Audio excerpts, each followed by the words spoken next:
Hello guys and welcome to another video. My name is Mark, I'm an entrepreneur, property investor, and in today's video we're talking about how the government, Bank of England, everybody in the establishments are making you poorer or making the general population poorer. And when I say that, it's not doom mongering, it's literally a statistic. Inflation erodes the spending power of your money, and if wage growth does not keep up with inflation, then living standards decrease because you can no longer buy what you used to be able to buy. Now, I'm going to go through all these points, give you a bit of an analysis, and I'm also going to talk about why it's just so unfairly distributed and what I think you can do practically to overcome any of these issues. Now guys, before we get into the video, if you give it a big like, it helps me out with the algorithm and I really do appreciate it. Remember, on this channel, we don't have any upsell, but what we do is we have our subscriber dividend, which does exactly the opposite. We give money out to you guys. So at the moment, £9,500 in there. I'm putting another £2,000 in every single month, and whatever dividends we get, I pay out to my subscribers so that me and you can take part in that passive income journey together. But let's get into the video. Let's talk about what's happened, why it's happened, what you can do about it, and really start to unwrap the whole thing. So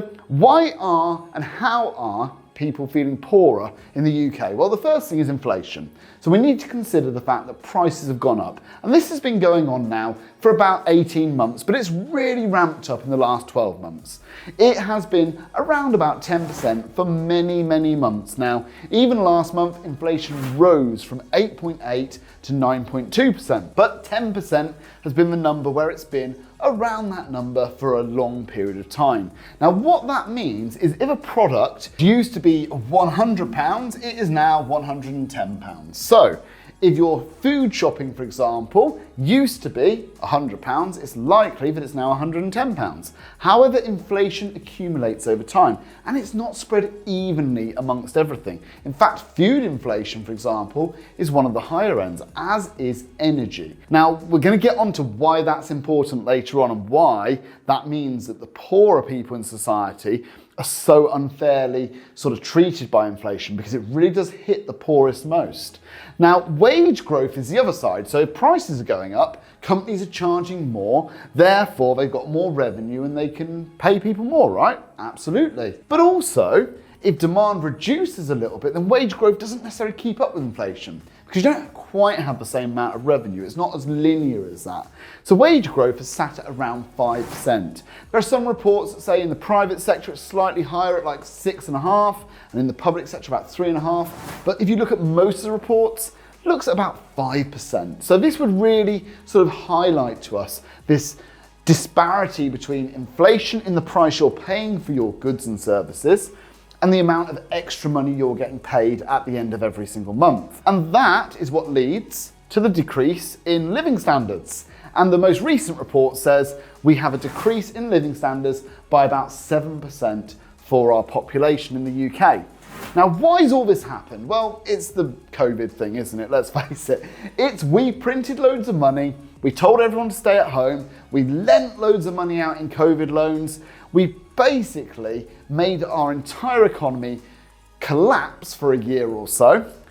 And we then expected to start it all back up and hopefully it'll all be all right. Well, it wasn't all right. What happened was a lot of that money made its way to the same place as it always does when you print a lot of money. In 2008, it went all into property and stocks and shares, and we had the biggest bull run ever.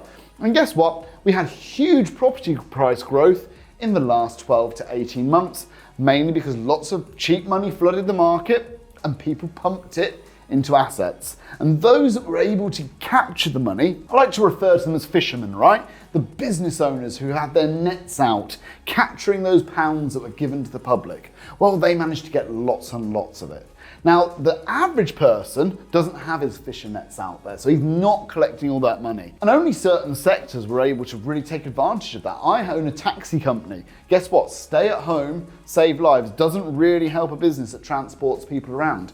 Our revenues were massively affected, but there were definitely some winners. And those people have managed to net vast amounts of wealth from this, which is why the richest people in the UK have expanded their wealth over the last 2 years significantly. Now, what does this mean for the average person though? Well, the average person, let's look at the average salary and say that you take home is between £2,000 and £2,500. something in that region. Well, this is why it's so unfairly distributed, because the things that are hit the most, like energy and food, make up a much larger proportion of your take-home salary.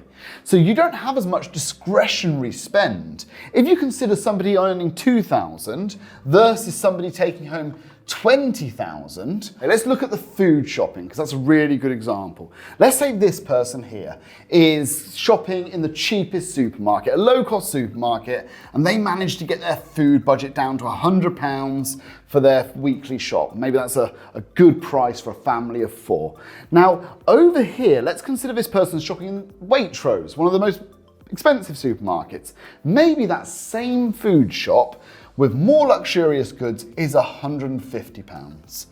Well, the difference is that as a proportion of their take-home pay, that is a very small amount of money. And this is why inflation is so unfairly distributed. Because this person had a huge amount of discretionary spending in the first instance.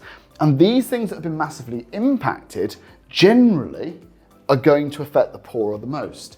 The other thing with interest rates, for example, that's affecting people with mortgages and renters. Why is that? Well, mortgages are going up because the interest rates have gone up, right? And guess what happens when landlords' payments on mortgages go up? Also the rents, right? However, the wealthiest tend to have their property purchased in cash. In the UK, about 40% of homes have no mortgage on that. That's not the poorest 40%, of course not. It's the richest 40%.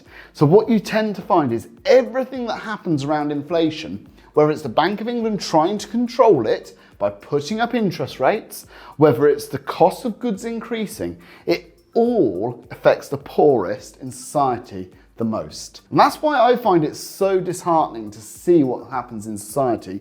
Now, you might say, raise taxes, get the money off the rich. Well, that also doesn't really work. What happens in that instance is the rich go, well, you know what, the tax is a bit high, we'll go somewhere else and we'll take the money elsewhere. And you can't stop people doing that, because ultimately we have a huge global economy nowadays and we need to stay competitive within the UK. I think what we're finding out is what you can't do is print loads of money, tell everybody to stay at home, and then not expect to get inflation at the end of it. I think that's part and parcel of the medicine for the self-inflicted wound you created by doing that. Ultimately, if you print all the money, you're gonna have to take the pain that comes with it, which is the inflation, right? Like, I don't know, this is gonna be controllable. If you put the interest rates up too high, unemployment rises. What, within the richest? No, of course not, it's the poorest. And it's the poorest that are already suffering the brunt. So this is how and what is going on, in my opinion. Now, what can you do about that? Well, I think anybody out there should be focusing on investing. You should be focusing on keeping your costs as low as you possibly can. Reduce the expenditure as much as you can and insulate yourself. Make sure you pay down any huge interest debts, credit cards, loans, anything sitting at above 10%, you need to get rid of. And then you really need to focus on building a war chest of investments that pay you. And whether that's index funds, property, whatever your flavor of investment is, I think that everybody needs to have this moat of financial stability around them. And for most people, it's going to take a decade to do. It took me about 15 years of working incredibly hard to get a £3.5 million property portfolio and a 6-figure stocks and shares portfolio. I think most people could do it quicker than that. I didn't know what I know now. And when I go back in time, YouTube wasn't what it is now, and the information wasn't as freely available. Information is key, and I can tell you right now that generally speaking, the harder you work, the more you get out. And if you're able to take as much of your wages as you possibly can, whether you earn it in a job, whether you make it in a business, no matter what you do, and you can invest that difference, then you're going to set yourself up aside from the people who are being affected the most negatively in society. And I think it's incredibly important that we take personal responsibility and do as much as we can. We can't solve everybody's problems, but we can certainly solve our own. And that's the most impactful thing that I can say to anybody, I think. If you just look internally and go, how do I solve my problem? Then that's the best you can possibly do in these scenarios. Let me know in the comments your thoughts. I'll see you on the next video. Cheers, guys.